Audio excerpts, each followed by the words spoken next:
Right, here we go. If we win this, we're only a game out of 1200 again. So it'd be good to get back to being somewhat close to there.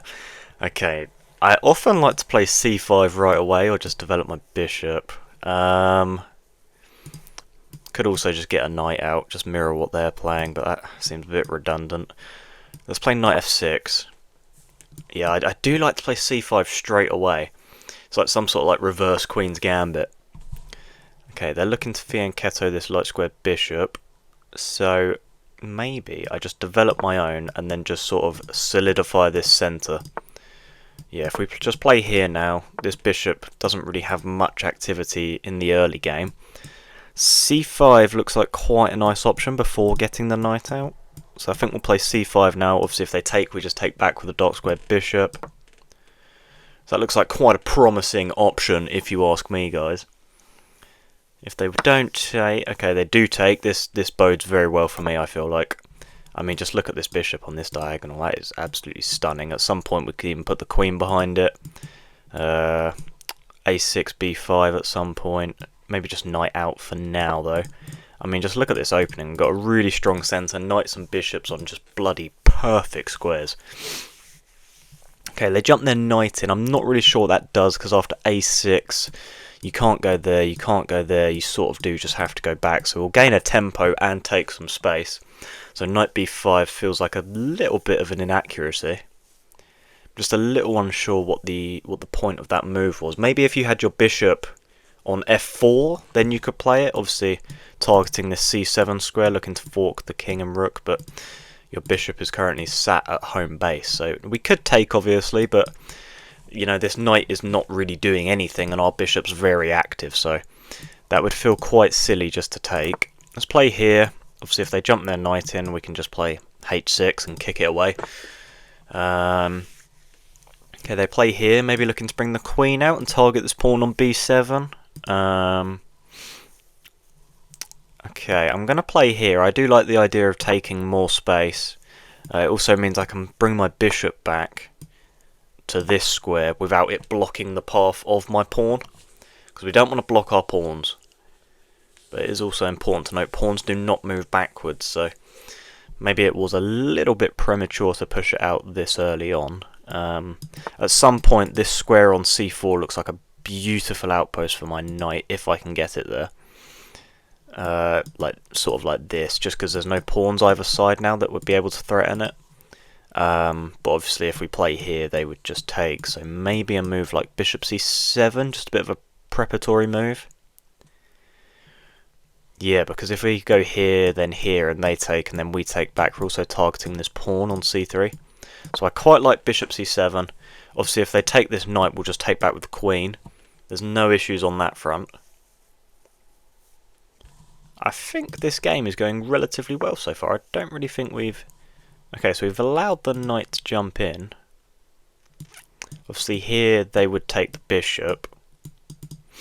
If I take, they would take back.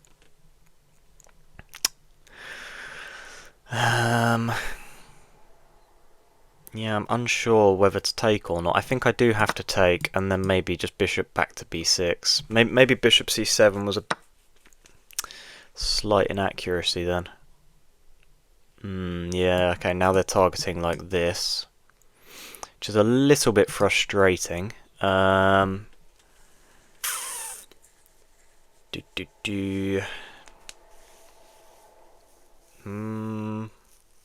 rook c8.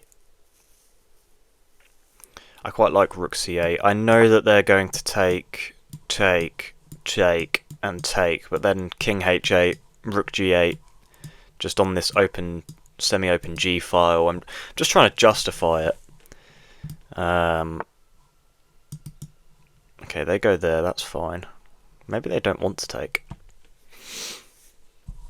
Maybe I should play here now. I think I should play... yeah, I think e5, just to block this diagonal then.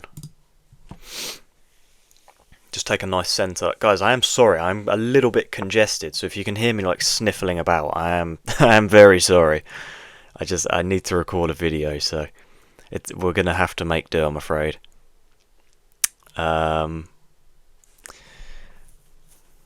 I think they actually missed a tactic there. Hang on. Could they not have taken, takes?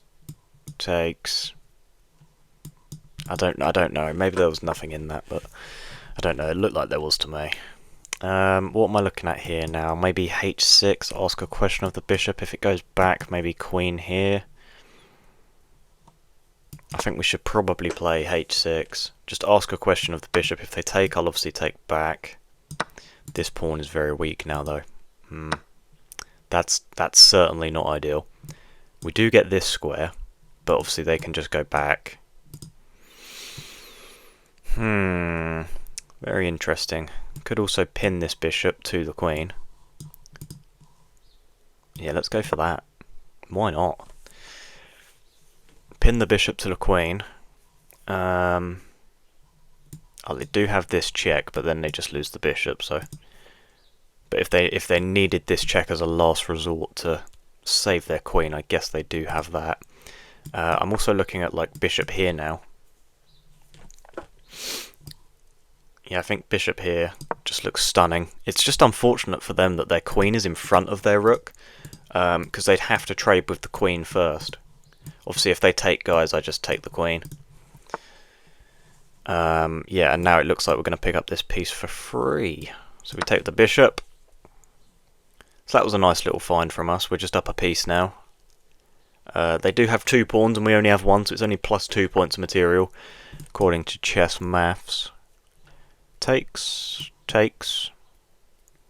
Well, if I take and they take with a pawn, I have this check here. Is that the end of the road for my... But then if I go here... Oh wait, they can't take with the queen, can they? Because of my bishop here. So you have to take with the pawn. Then I'm going to give this check. And it's getting very scary for my opponent. I don't think we've actually played very well this game. Okay, they just hung their queen. Should we just leave it a second just to see if they resign and realise what they've done? Should we just see if they realise the severity of their actions here? Because sometimes I blunder my queen, guys, and then I realise instantly, I'm like, oh my god, let's just resign quickly. Maybe they'll do the same, unless there's some insane tactic. Okay, no, they do resign. Guys, I told you, if you just let it marinate for a second, just let them realise their own mistakes, okay? There's no need for me to punish them. Just let them come to it themselves, okay? Let's jump into a game review, guys. Okay, guys, so certainly not our best game with an 80 accuracy. Oh, a few mistakes in there. That hurts to see, doesn't it? Oh, God. But let's jump into the review. I did know our opening wasn't very good. But where did it actually all go wrong? Because it looked pretty solid from here. From this position, right, guys? And this is what I would class as the opening. I am just over the moon with this position. I know it's only like a minor... sort of advantage for me, we'll say. It's barely even an advantage. I mean, it's plus 0.4 or minus 0.4. But yeah, in this position, it just looks unbelievable. So I must have gone pretty badly wrong somewhere. A3 is a mistake. What did the engine want? Let's go over to the eval. Okay, it just wanted us to castle, which we do. Wonderful. C3. And then B5's a mistake. Yeah, I was a little bit hesitant about taking this space. I do remember saying it does feel a little bit premature. But B4, okay, they don't capitalise on this inaccuracy, so they're meant to play there, I guess. And then I guess they have like a nice square for their knight either side, reinforced by this pawn on C3. But they lash out with B4, and when we drop our bishop back, we're looking at like a -1, so we have a clear advantage in the position now. Bishop G5's a mistake. It just wanted me to play H6 straight away. And yeah, bishop c7. I realised this was a mistake a couple of moves later, or I thought it was because I allowed this. E5 is also an inaccuracy. That's a little bit annoying, but it does make sense because we did end up actually losing a pawn after these trades. So we're down a pawn, but we have pinned the bishop to the queen. So I guess we can sort of justify being down a pawn. Rook to d1's fine. Bishop e4's a mistake. What? After takes, takes, and takes. I guess material's completely equal, but I am up a queen. So, I guess, at the top level, guys, at Super GM level, you can probably enter a line like this and completely justify it.